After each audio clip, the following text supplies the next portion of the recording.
होगा। यहाँ पर मेरे सामने लोग बैठे, उनको भी एक फायदा है।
श्रवण भगवान महावीर स्वामी के चरणों में कोटि है। तो मोदी जी पहले बढ़ चुके, अभी नहीं, 2014 में पहले बार कर चुके हैं कि we need one nation. Bharatiya Janata party के हमारे संगठन महामंत्री चंद्रशेखर जी, पूर्व एमएलसी और भाजपा के बहुत वरिष्ठ नेता मने रामचंद्र राव जी, परमेंद्र रेड्डी जी, समाज के सभी प्रख्यात और ऐसे अलग अलग क्षेत्रों के सभी विद्वानगण और इस सभागृह में उपस्थित सभी नागरिक भाइयों और बहनों, थोड़ा कार्यक्रम हमारा जल्दी शुरू हुआ है। साईं जी के मन में इच्छा थी कि 7:30 तक शुरू हो, लेकिन मेरी फ्लाइट होने के कारण से और सुबह लेकिन जल्दी कहीं जाना है, इसलिए थोड़ा जल्दी शुरू हुआ है, लेकिन बाद में चंद्रशेखर जी, रामचंद्र राव जी और सभी बहुत सारे विद्वान हम सबके बीच में हैं। वो भी आज के इस कार्यक्रम के विषय में अपने मत हम सबके बीच में रखेंगे। देश में इस समय जो एक करंट टॉपिक है, वन नेशन वन इलेक्शन, उस विषय पर चर्चा करने के लिए आज हम यहाँ पर आए हैं। मैं 15-20 मिनट में अपनी बात रखकर आप सबसे क्षमा मांगते हुए एयरपोर्ट जाने के लिए निकलूंगा। हम सब जानते हैं कि देश की स्वाधीनता से ही हमने लोकतंत्र को अपनाया, डेमोक्रेसी को स्वीकार किया। जिस भी देश के अंदर लोकतंत्र है, लोकतंत्र में चुनाव एक अनिवार्य पार्ट है। जहां लोकतंत्र होगा तो वहां चुनाव भी होगा। चुनाव ये निष्पक्ष तरीके से हो, चुनाव ये स्वस्थ तरीके से हो, उसके लिए समय समय पर अपने देश के अंदर कई प्रकार के मुद्दों पर एक डिबेट, एक बहस चलती रहती है। हम सब जानते हैं अपने देश में बहुत सारे रिफॉर्म्स हमने समय समय पर किए हैं। अगर आज की परिस्थिति में हम विचार करें तो देश की बढ़ती हुई आबादी होगी, बदलती हुई दुनिया होगी, देश में रहने वाले हम सब 140 करोड़ लोगों के मन के जन की आकांक्षाएं होंगी। उन सबको देखते हुए समय समय पर देश में परिस्थितियों के हिसाब से हमने अपने सिस्टम में, अपनी व्यवस्थाओं में कई प्रकार के रिफॉर्म्स किए हैं। 1947 में भारत आजाद हुआ, आज 2025 में देश को किस प्रकार के कानून की आवश्यकता है? तो जिस प्रकार के कानून आज चाहिए, हमारे देश में हम उस प्रकार के नए कानूनों का निर्माण कर रहे हैं। देश में किस प्रकार की प्रशासनिक व्यवस्था चाहिए, हम उस प्रकार का एक प्रशासन का सिस्टम या उसमें रिफॉर्म करने का काम समय समय पर करते हैं। आज देश में कौन सी शिक्षा व्यवस्था चाहिए, तो देश की स्वाधीनता से लेकर आज तक कई बार अपनी शिक्षा नीति में हमने कई बदलाव और सुधार करने का काम किया है। अगर हम चुनाव की व्यवस्था को भी देखें तो इस इलेक्ट्रोल सिस्टम में भी हमने समय समय पर बहुत सारे रिफॉर्म्स किए हैं। हम में से यहाँ बहुत सारे लोग बैठे हैं जिन्होंने बैलेट पेपर से कभी वोट डाला होगा।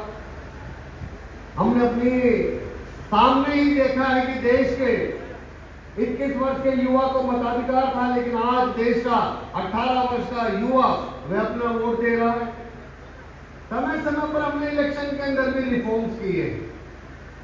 अगर हम कहें तो आज देश में जो एक चर्चा है कि बार बार चुनाव होने के कारण से अब हमारे सामने कई प्रकार के चैलेंज, कई प्रकार की समस्याएं आई हैं।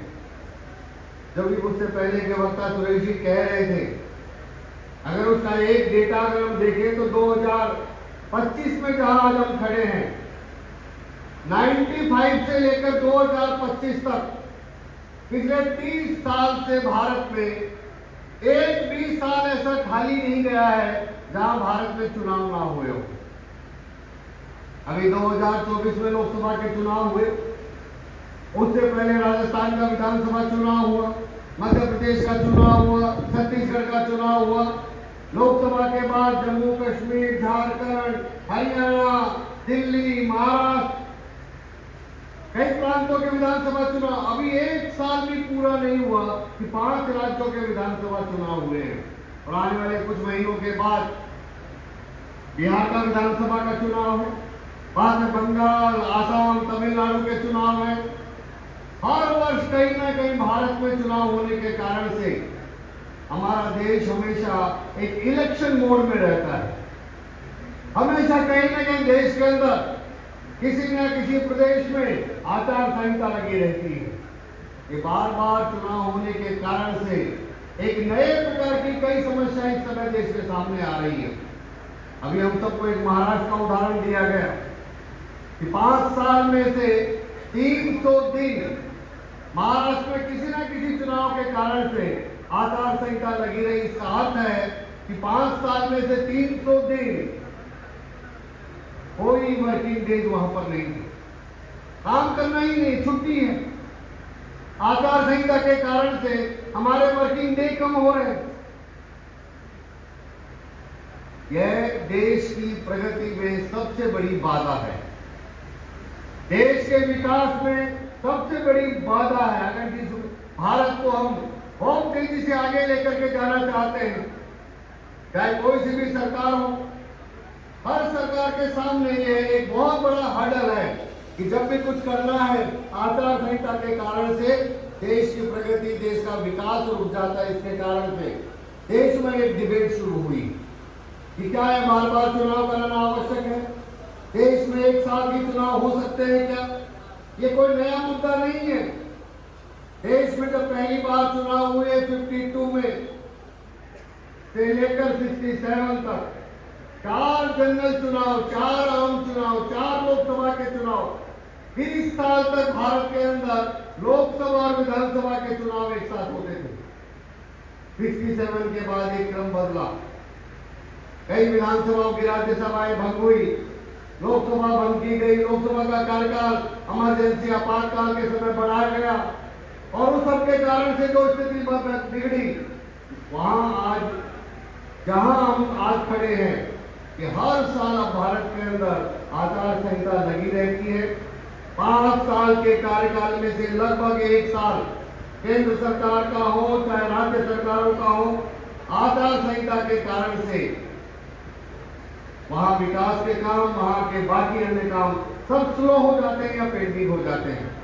इसलिए रामनाथ कोविंद जी के नेतृत्व में जो कमेटी बनी, उस कमेटी से पहले भी हमारे देश के कई लॉ कमीशन ने, हमारे देश के नीति आयोग ने, हमारे देश के चुनाव आयोग ने 83 से लेकर के 2024 तक लगभग 40 साल से इस देश में डिबेट चल रही है कि बार बार चुनाव इस देश के अंदर बंद हो और एक साथ देश में कैसे चुनाव हो। पहली बार इलेक्शन कमीशन ने 83 में फिर से एक साथ चुनाव कराने की जो बात कही थी, वो 2024 में फिर से इस देश में माननीय रामनाथ कोविंद जी की कमेटी ने कही है। और हम सब जानते हैं कि देश के अंदर माननीय रामनाथ कोविंद कमेटी की जो रिपोर्ट है, उस रिपोर्ट में 21,000 से ज्यादा लोगों ने अपने सजेशन दिए। 47 पॉलिटिकल पार्टियों ने वन नेशन वन इलेक्शन के बारे में उनका अपना क्या मत है, ऐसे 47 पॉलिटिकल पार्टियों ने अपने सजेशन दिए। 18,000 की रिपोर्ट में, पेज की रिपोर्ट में हाउस में बिल आने के बाद आज वह ज्वाइंट पार्लियामेंट्री कमेटी के माध्यम से देश में एक डिबेट हो, चर्चा हो कि कैसे ये हम बार बार चुनाव होने की समस्या से मुक्ति पा सकते हैं। तो देश में एक नई डिबेट शुरू हुई और मैं मानता हूं कि आज का हमारा कार्यक्रम भी उसी बहस को, उसी डिबेट को आगे बढ़ाने वाला है। बार बार चुनाव होने से जो मैंने कहा कि सबसे ज्यादा हमारे देश की प्रगति विकास में ये बार बार चुनाव होने से समस्या आ रही है। बार बार चुनाव होने के कारण से अगर हम देखें तो हमारे वर्किंग आवर्स, वर्किंग डेज कम हो रहे हैं।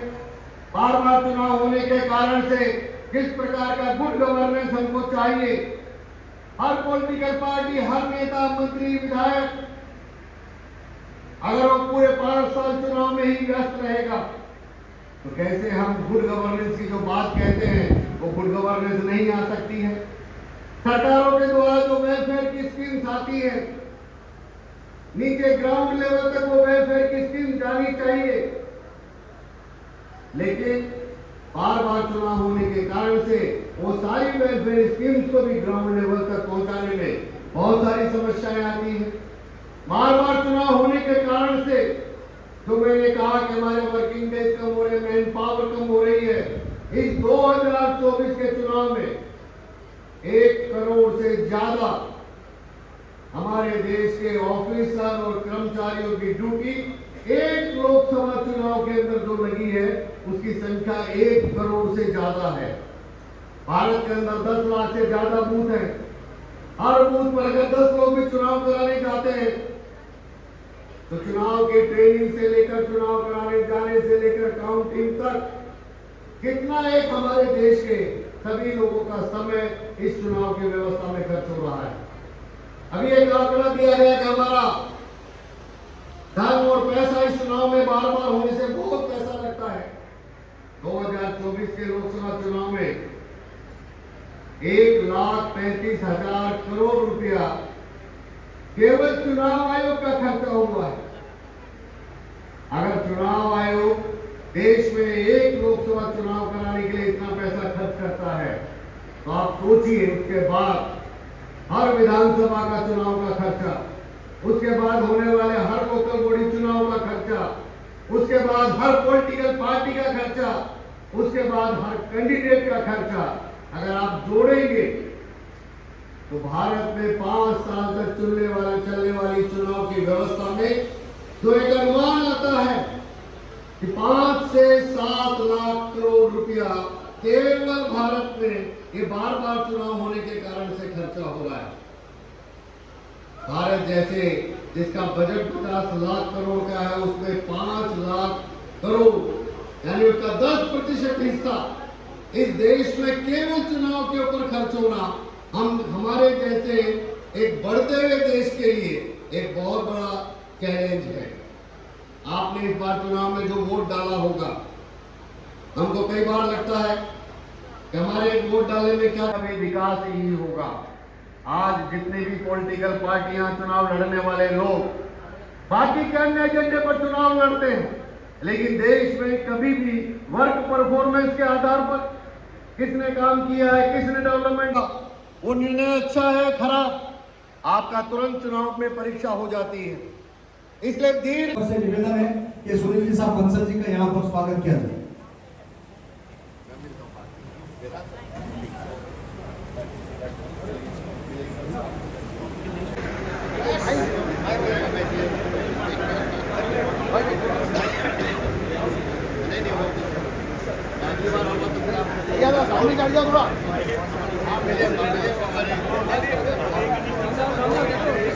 भाई